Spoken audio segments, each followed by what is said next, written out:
तत्रैकाग्रं मनः कृत्वा यत् चित्तेन्द्रियः क्रिया उपविश्यासने युञ्जात् योगम् आत्मविशुद्धये. This is Bhagavad Gita 6.12.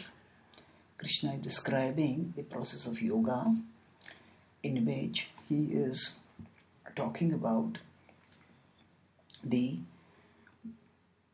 yogi who goes into the forest and begins the process of dedicated meditation, yogic meditation. So, in the previous verse, Krishna talked about how the yogi sat, chooses a particular place to play for an asana, and then sits over there. That's continued to describe over here.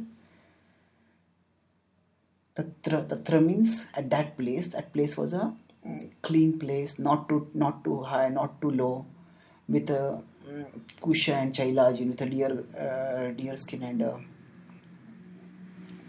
kusha grass there.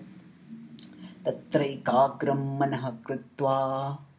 So the external is for the purpose of the internal. So tatra, at that place, tatra ekagram manah, ekagram. Make the mind one-pointed. Tatra ekagram manah kritva, concentrated.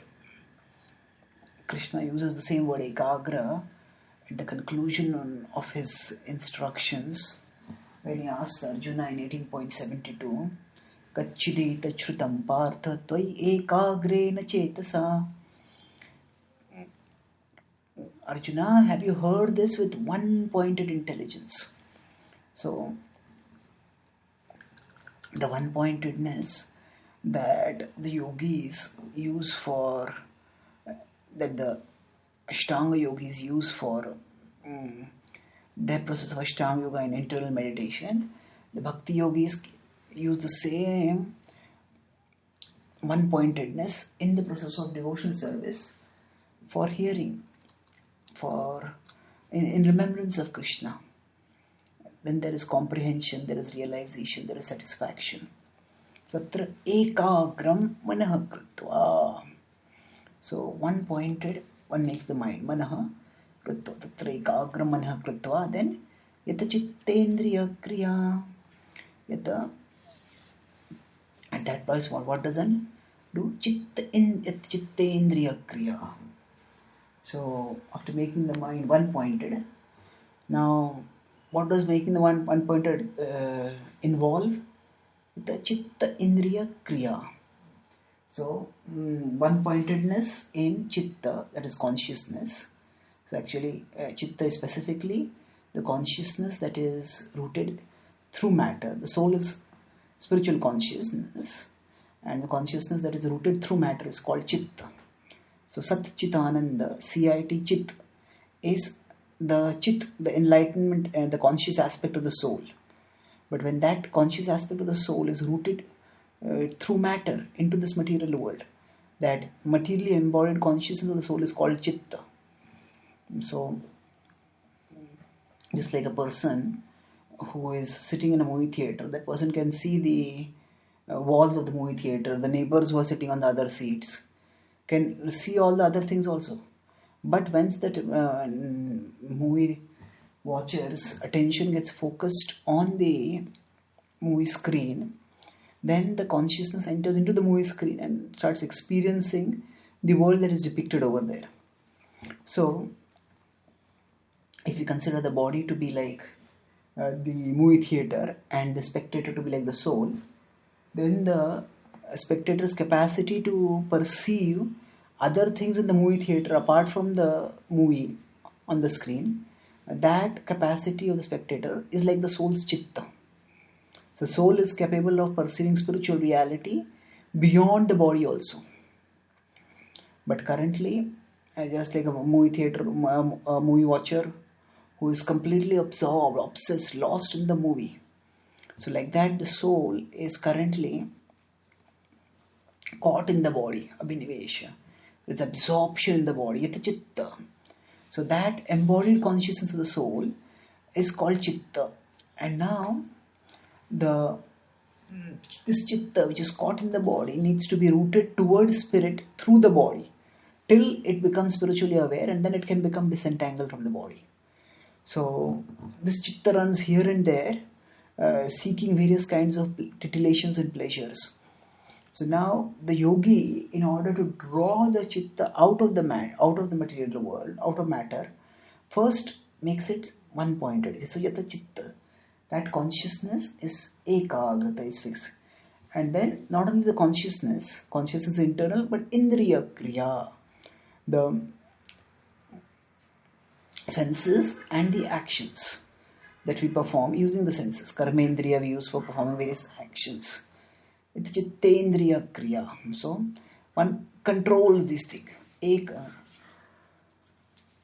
Ekagram manah kritva. Tatra ekagram manah kritva. At one pointed. Now ekagra is also actually in the process of yoga one of the stages in mind control.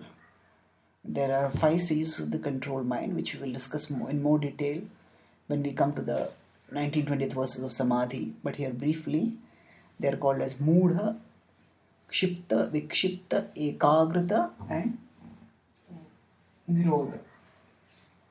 So roughly, so Moodha is the state when one is in Tamoguna. One is completely deluded, not even aware of material reality properly. It's lost in daydreams or fantasies or intoxication or things like that. Then there is Kshipta. Kshipta is the consciousness that is in passion, whereas one is distracted by, maybe this pleasure, that pleasure, that pleasure, that pleasure. One is iti uttida. One is running here and there. Aneka chitta vibhranta. So one's desires are caught here and there. And that is in passion. Then from passion, as one struggles towards goodness, there is vikshipta. Vikshipta is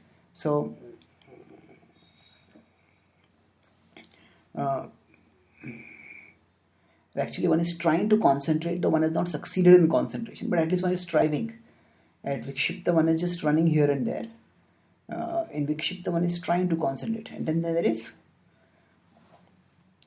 ekagrata. So where one, after trying to concentrate, one succeeds in concentrating.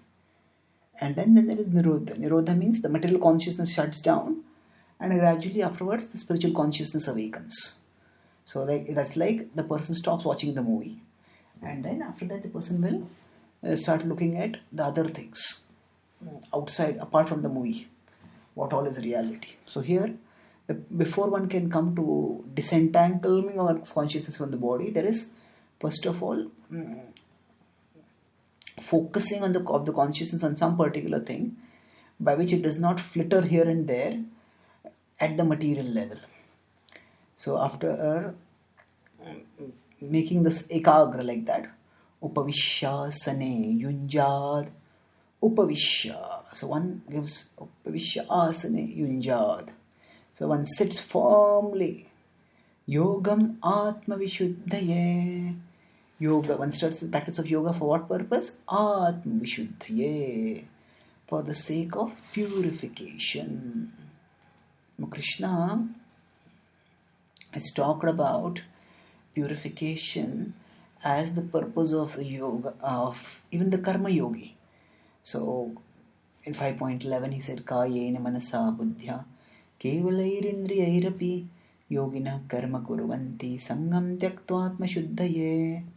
So the karma yogi works for atma shuddhi, for the sake of purification with one's senses, with one's mind, one's buddhi, actually even with one's senses. So there the karma yogi acts, but here the Ashtanga yogi contemplates. It stops action and contemplates. So purification is we could say it's almost like a perennial progression.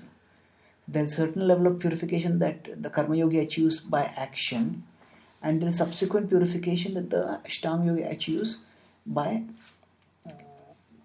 cessation of action and we could say inner action. That is contemplation, for going inwards, for taking one's consciousness inwards.